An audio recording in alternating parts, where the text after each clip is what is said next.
As a student, there are distractions that beg for your attention at every corner. Your friend asks you about your dinner plans, the phone dings with another notification, or the laundry machine malfunctions and the door gets stuck so that you spend the next half hour trying to figure out how you're going to get your clothes back. It's becoming harder and harder each day to stay focused, especially as a student. I'm sitting in one of my neuroscience lectures and there was this guy who was sitting in front of me. And as the lecture went on, I just couldn't help but stare at his laptop. He had his notes app open on his laptop and was taking notes on there. Why was the note app his first choice on taking notes? I'm not quite sure, but hey, if it works, it works. And the amount of times I see him veer off course and start doing other things was absolutely wild. He had his messages, notifications keep popping up on the top right-hand side of the Mac. He would then open up Google Chrome tabs and search up various things. Then he would check his Slack notifications, type a couple messages, and then go back onto his notes. The lecture would go by as usual, but every few minutes, I just couldn't help but notice that the guy will be bouncing back and forth to different tabs, to the messages, back to the notes, checking his messages, responding back to Slack. It just makes me question just how hyperstimulated our minds are. We can't focus on our professors for even an hour, and we constantly need to stay updated on the current news. It just means that our current generation is just constantly wired and attached to our screens. I'm going to now share some tactics that has allowed me to stay focused on my tasks and quite literally outwork all of my competition. You've probably clicked off of this video already, but just know that whoever is still actively engaged in this video will outwork you, even though you've had the same amount of time to do work as the next person.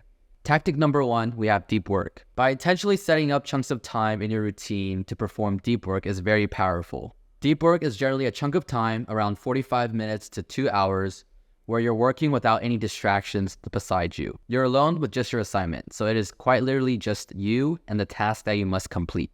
And this is by far the greatest leverage activity that you can do to be hyper-focused. By implementing deep work into your routine, not only are you going to be working more efficiently with less distractions, you will also be getting your work done significantly faster than your peers. And I want you to imagine just how powerful that is. I just see way too many people with their phones out when they're working, and every few minutes, right after they do a little bit of work, they will immediately check their phones, see what notifications popped up. They're going on Instagram, TikTok, just tapping and scrolling away, and they're barely getting any shit done. And what you're going to do is instead, you're going to silence all your notifications, you're going to put your phone on Do Not Disturb, and you're going to put it out of sight. Your lizard brain is probably coping right now and saying, what if something bad or urgent happens? What if there's an emergency? 9 times out of 10, there's nothing urgent going to be going on in your life. And trust me, you can live an hour without checking your phone. And if you really want to, there's a setting on your phone where you can choose to bypass the Do Not Disturb notification. So you can add in contacts of maybe your parents who will call you and you'll still get the notification even though it's on Do Not Disturb. That's quite literally what I do. But like I said before, 9 times out of 10, I can guarantee you that there will hardly ever be an emergency situation, and so you won't need to check your phone. And so just know that you're attached to your phone and that you need to shut up and stop coping. We're going to take deep work one step further with the tactic that I learned called Eat the Frog by Brian Tracy. Imagine you are presented with your favorite meal, whether that's sushi, steak, or maybe even cantaloupes. But alongside that meal, you'll have to eat a frog too. Now I'm going to ask you, would you eat the frog first or would you eat it last? Many people would think to eat the frog last because it's the most uncomfortable thing, right? But that's your lizard brain again coming out and coping. Just think about it. You would be going about eating your favorite meal, but in your mind, in the back of your mind, you just know that you have to eat a whole ass frog at the end of the meal. You take your first bite and then let's just say that it just tastes disgusting and everything just rolls out. That's not very smart now, is it? You just spent the whole time eating your favorite meal just to have it regurgitated out. And let's be honest here too. The whole time that you spent eating your favorite meal, you were probably not 100% present. There's definitely thoughts running through your mind of, oh my gosh, I have to eat a frog after this. Let me just quickly eat my good meal first before I gotta. It's just all random thoughts popping into your mind, and it's just keeping you distracted and not even in the present moment when you're enjoying your favorite meal. Throughout the whole time that you're eating, your mind is fixated on what comes after, and you won't even really truly be present in the moment. That meal's utility is going to significantly go down just because you chose to eat the frog last. So where exactly am I going with all this? Let's say you eat the frog first, right? Okay, it's difficult in the beginning, but yes, you have to do it. You got to stomach it, make sure that, you finish all the pieces and whatever, you finish eating the frog.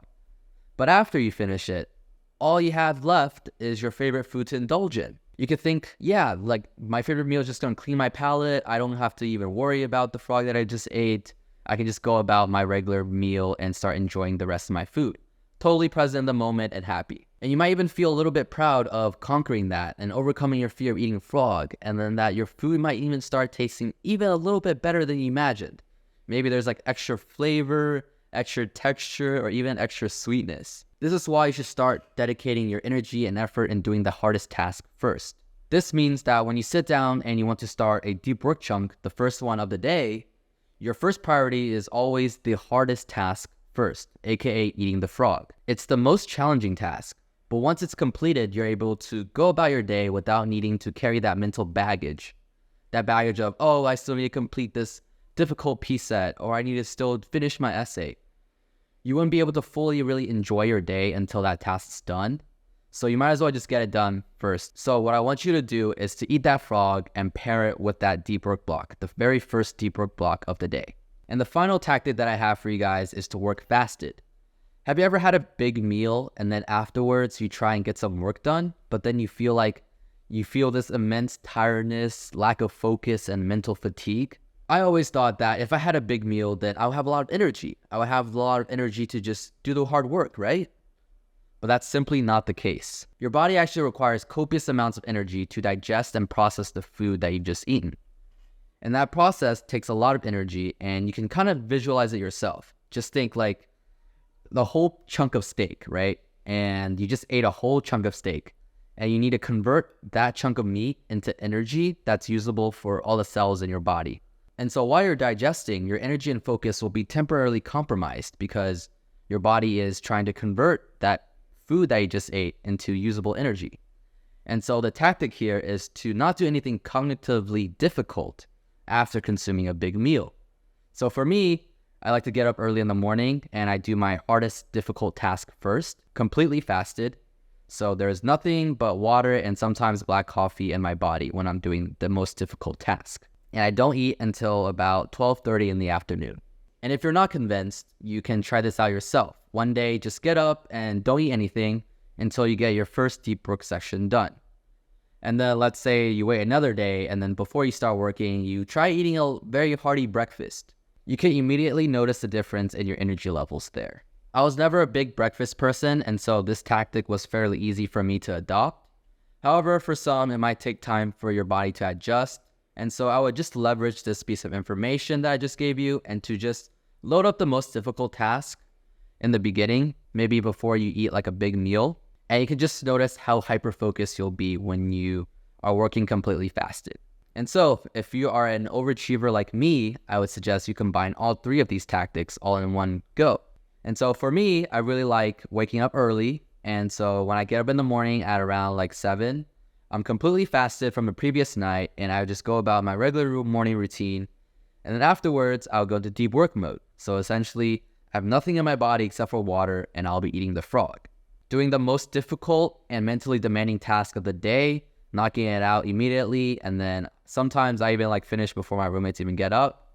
And that just leaves me with the rest of the day to sort of enjoy it, get a meal with friends, and to sort of do more of the less like cognitively demanding tasks.